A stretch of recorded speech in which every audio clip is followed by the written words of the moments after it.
Hey there, everybody, and welcome to this presentation on 6 ways to stop being judgmental.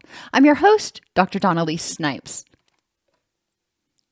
Judgment happens when you feel threatened, when you feel angry or afraid, or it may just happen because that's how you were raised. And that's often because your parents felt insecure, they felt angry or afraid. So it's important to recognize that judgment, being judgmental, is a behavior, and behavior is communication. Judgment is a strategy, although not necessarily a helpful strategy, that people may use in order to try to protect themselves. It may occur at the same time as its ugly twin siblings, jealousy and envy. So when you're being judgmental, it's important to examine, where's the threat coming from? And am I being judgmental because I'm envious? Somebody has something that I want, so I'm going to be judgmental of them and talk about all the ways they don't deserve it and I deserve it more. Examples of judgmentalism. You may think, well, I'm not very judgmental. Well, let's see. It's not my way, so it's wrong. There are many ways to solve the same problem. Linehan calls this beginner's mind, and she may not have coined that term, but that's where I learned it from her. But it's important to recognize that there are a lot of different ways to solve the same problem.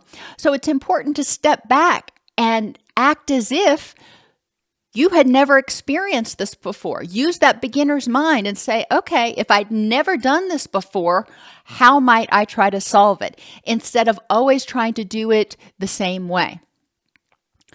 When you hang a picture, for example, or you hammer a nail, most of us have done that. So we tell you this is how you should do it. Okay, well, that's one way to do it, but are there other ways? Thinking of hanging a picture. Yes, you can hang it with a nail. You can hang it with the special picture wires. You can hang it with a hook that has the sticky tape stuff that's supposed to not take off the paint. You can actually hang it, although it's permanent, you can hang it using caulk. That's one of the ways they hang pictures in psychiatric units, so people can't pull the pictures off of the wall, but I digress. So there are a lot of different ways to hang a picture. So if somebody doesn't hang a picture the way you do, doesn't mean it's wrong. It just means it's a different way to hang a picture. Same thing is true about how you dress or how you decorate your house. You may choose to dress differently than your children or than your best friend or than your, daughter-in-law or son-in-law or something. But does that mean that it's wrong? Does that mean that your way is wrong or their way is wrong? No, it means it's different. And it's important that we step back and respect individual differences. We respect boundaries.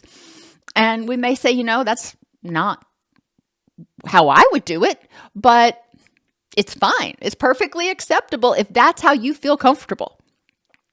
Same thing with decorating. Some people like modern, clean lines and, very modern designs. That's not me. I like country cottage. I like things that look different.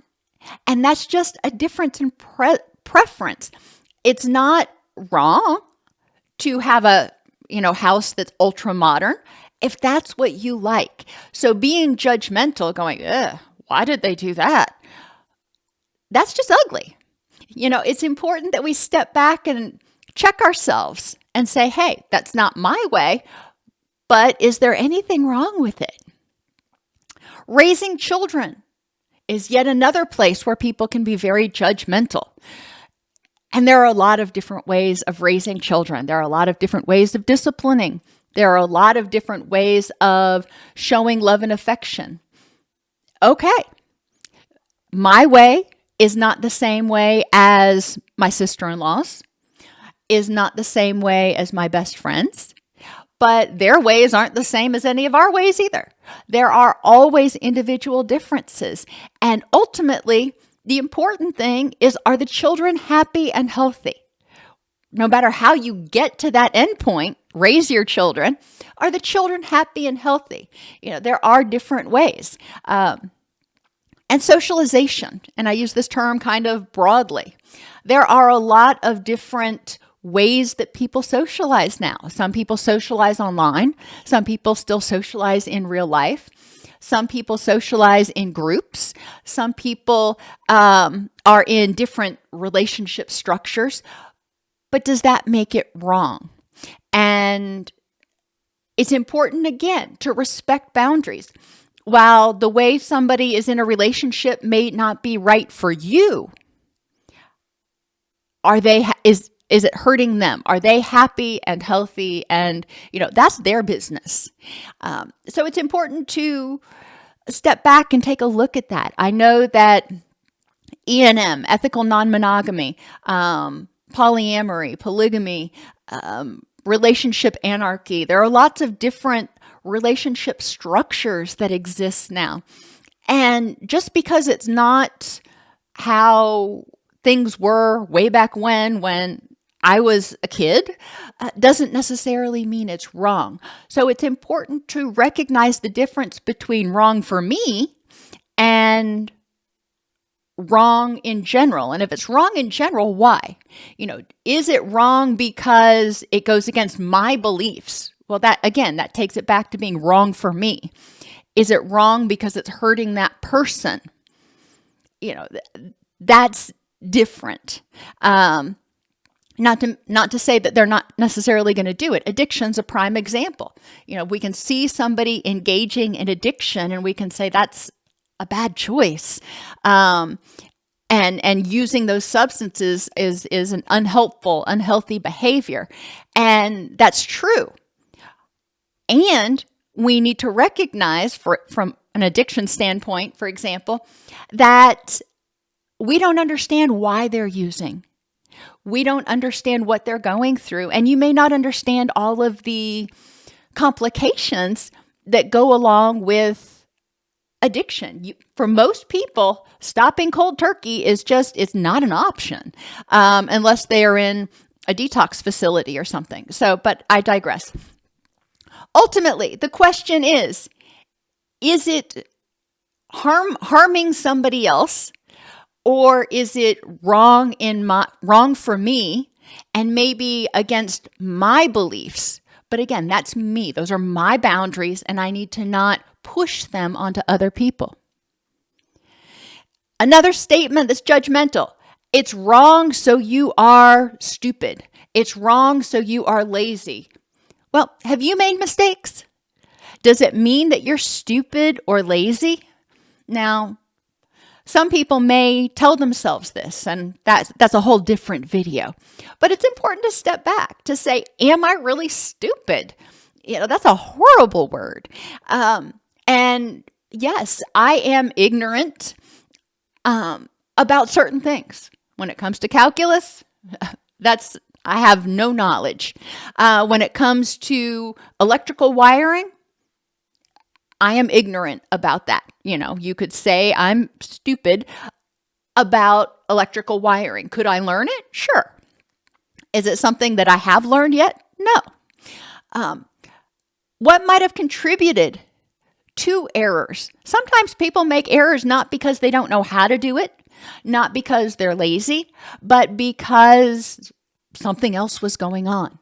They were distracted. They were distracted. We'll just leave it at that. But it's important not to assign labels. It's important not to judge people based on a particular behavior. They made a mistake. They got it wrong. They failed a test. They miswired something and, sparks flew.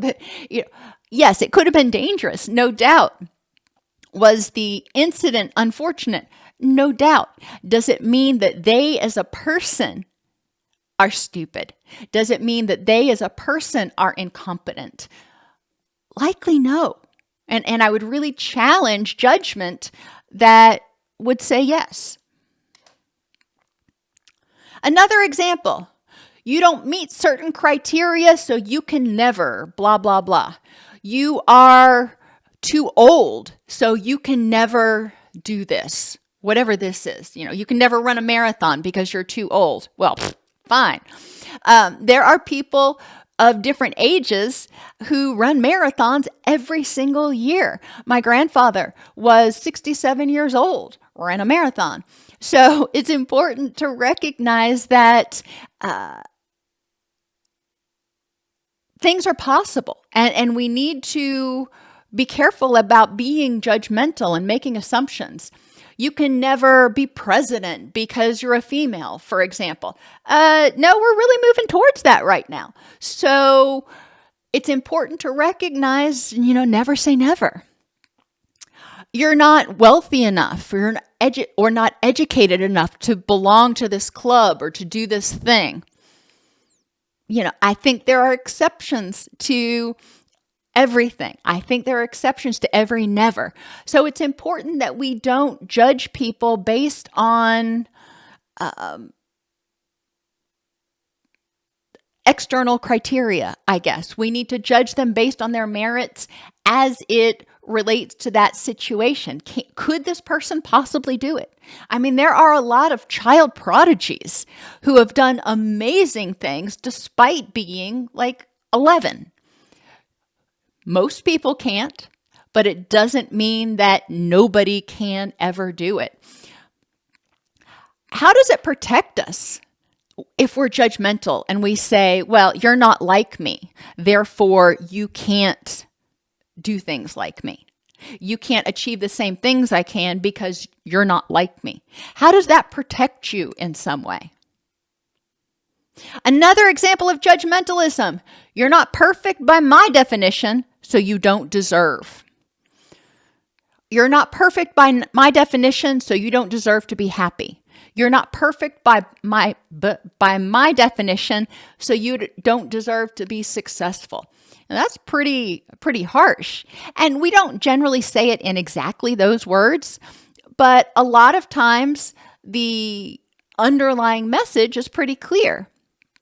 When we say that, many times that is an example of us feeling jealous or insecure. We're trying to say, well, you can't do that. You can't be like me because you're not perfect. That protects me. That puts me up here on this pedestal where I have no competition, where I have nobody that I have to worry about. Help us continue to make practical tools available to everybody by supporting the channel. You can donate any amount at DocSnipes.com/donate. You can join the YouTube channel at DocSnipes.com/join. You can get a super thanks on any videos that are particularly helpful. Or if you're a counselor and you need continuing education, you can get it at allceus.com. So we've talked about some examples of judgmentalism, but let's talk about why you might be judgmental. Remember in the beginning, I said behavior is communication. So what is being judgmental saying? Well, take a minute. Describe a situation in which you were judgmental. Think about something in the recent past where you were judgmental of somebody else. Were you safe and loved and accepted by those who were important to you? Or were you afraid that you would be rejected because you didn't measure up to this other person's standards? If you don't know, find out. Don't mind read or assume. When you were judgmental, did it remind you of a time you were threatened by abandonment or rejection, being unloved, or failure? So maybe in Nashville, we've got a lot of performers and a lot of artists, and it takes a lot of courage to be an artist because you got to put yourself out there, and there's a whole lot of rejection. And, that is a hard life to live. So people may fear rejection. They may start being more judgmental of others because it reminds them of all the times that they've been rejected. Does this person's success, ideology, or behaviors in this situation actually make you less lovable or safe? So let's go back to that artist example. Does Taylor Swift's success make you any less safe, any less lovable? Does it make it any less likely that you too can succeed? Most of the time you can say no. Most of the time you can say there's plenty to go around. There's always new budding artists happening all the time. So it's important to step back and go, do I really want to use my energy getting all bent out of shape because of her success? Or can I say, wow, let me use that as a motivator because she did it, I can do it too. Is being judgmental in this situation a good use of your energy? I can't think of a time when being judgmental is really a good use of energy. Now, you can see something you don't like. You can see something that you don't agree with, and you can say, all right, that doesn't agree with my ideology. That's not for me. And walk away or do what you need to do to get safe. That's not what we're talking about here. That's not being judgmental. That is being mindful and purposeful in your action. Judgmental is when you start telling somebody that they're wrong and what they should do and that they should be like you or that they can never be like you because you're all that in a bag of chips. Ultimately, it's important to explore the lessons and traumas you experience that cause you to frequently feel threatened by people who are different or more successful than you. What experiences taught you that you will be abandoned or unloved if you're imperfect, non-conforming, make a mistake, or are not better than everybody else? Are you angry at yourself because they, whoever you're being judgy about, because they are doing something you want to do but are afraid to do? Or are you being judgy of other people? And this one's not on here, but I really want to highlight it.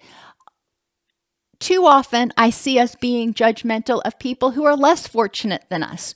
We assume that they have the resources, that they have the capabilities, that they have the ability to be like us. And that just may not be true. That just may not be true. So it's important that we look at people, for example, who are homeless, and we don't start getting judgmental. We start getting curious and saying, I wonder how that person ended up homeless. I'm wondering what happened and what's keeping that person in a state of homelessness, and get curious about it instead of judging. Think, just be grateful that we are not in that situation. How did your caregivers or your significant others contribute to your judgmentalism? Were they judgy? Were they constantly critiquing other people and picking them apart and dragging them down? Well, if so, then you probably learned to do that. You also probably learned from that it's not safe to be anything less than perfect, or they do it to you. All right, you learned it, you can unlearn it. How did being judgmental help those people feel safe or empowered? It's important when you're trying to stop being judgmental to create safety. Remind yourself, and I know I already asked this question, but we're going to ask it again. Does that person that you're judging or their behaviors actually pose a threat to you?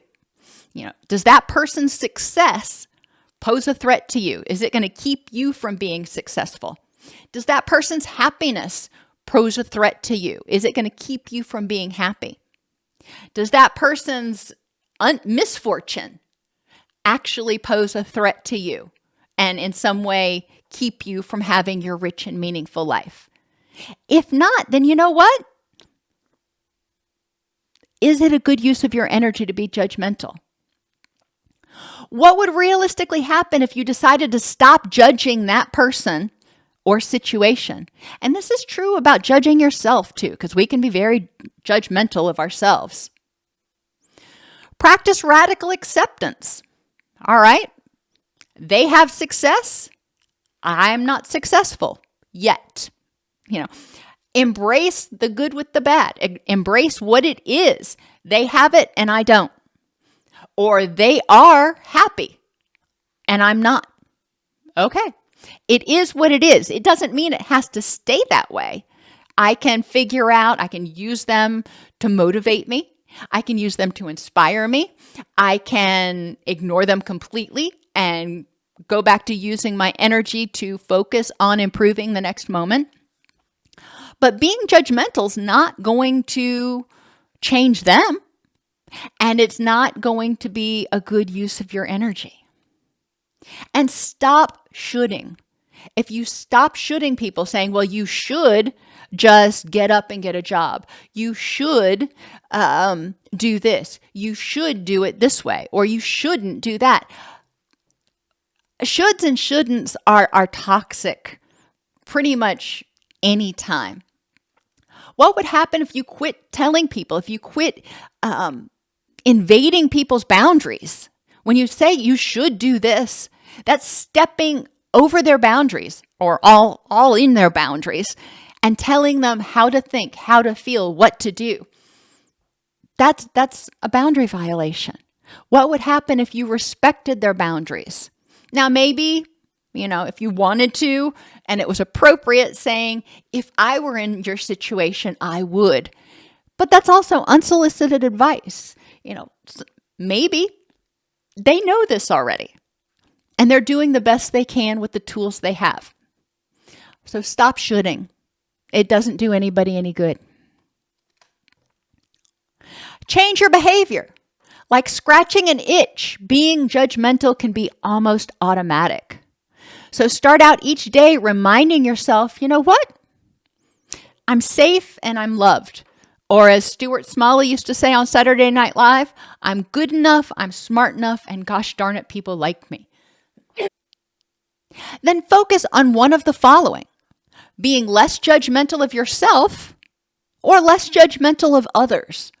It's really hard to focus on being less judgmental of both self and others at the same time when you're trying to develop this new skill. Eventually, hopefully, you'll get there. But start each day just reminding yourself that you're safe and you're loved, and all you need to do is be the best version of you that you can be that day. And not every day is going to be an A day. So if you're having a C day, all right, be the best version of a C day that you can be. Change your inner dialogue. Intentionally listen to your inner voice. And when it becomes critical, when it starts becoming judgy, stop. Just stop what you're doing. Observe what's going on and get curious. And restate whatever that critical inner voice said in a more compassionate or inspiring way. You can try writing down judgmental thoughts you have each day for a week and explore them. And you don't need to do it all day long. You can, if you want, keep a little pad and paper with you, or you can do it at the end of the day. Identify 3 or 4 judgy thoughts that you had and explore those. What threat caused you to have that judgmental thought, caused you to have that aggressive reaction? Being judgmental is aggressive. It's invading people's boundaries. It's telling them how they should live or pushing them away. It is a form of aggression. Before interacting with people, if you know that you tend to be a little bit judgmental, remind yourself, pick one of these. You don't have to repeat all of them. I will be compassionate and accepting of differences and imperfections. Before going into a meeting or whatever you have to do, just say this mantra to yourself. Or everyone deserves to feel safe and respected. Respecting the person does not necessarily mean liking their behavior. It means respecting them as a human being and their boundaries. Or people do the best they can with the tools they have at the given time. That's the one I like. I use that one a lot, even before I go into the grocery store or somewhere else, because inevitably there are going to be people there that are happy, people there that are distracted, people there that are angry and cantankerous. Okay, instead of getting mad because they're not acting and reacting the way I want them to, reminding myself that, you know what? This person is doing the best they can with the tools they have right now. If they could do better, they would. They're not going, well, what's the least I can do? Some people will try to change their mindset by practicing the loving kindness meditation. And I have a video that's exclusively on the loving kindness meditation. But basically, what you're going to say is something akin to, may you feel safe, healthy, and at peace. Or may you feel safe, healthy, and happy. Not everybody likes the word happy, so I use at peace. Think about it first for yourself, reminding yourself that you deserve to feel safe, healthy, and at peace. And then once you feel that grounding sense of safety and peace, think about loved ones and friends and envision sending them the energies of feeling safe, or the wishes that they feel safe, healthy, and at peace. And then think about people you don't know. Think about sending hopes for them to feel safe, healthy, and at peace. Just kind of sending it out to the universe. Now, how awesome would that be if everybody in your neighborhood, for example, was touched by that and they woke up that morning and they were feeling safe, healthy, and at peace? That's probably not going to happen, but envision what that would be like. How awesome would that be? And then think about sending thoughts of safety, health, and peace even to people you don't like. Because you know what? Again, they're probably doing the very best they can with the tools they have at this point in time. So send them safety, health, and peace. Because most likely anything that they're doing, any way that they're reacting, is a direct result of how safe, healthy, and peaceful they feel. Judgmentalism is learned and can be unlearned. It's often an aggressive reaction to feeling unsafe or unlovable.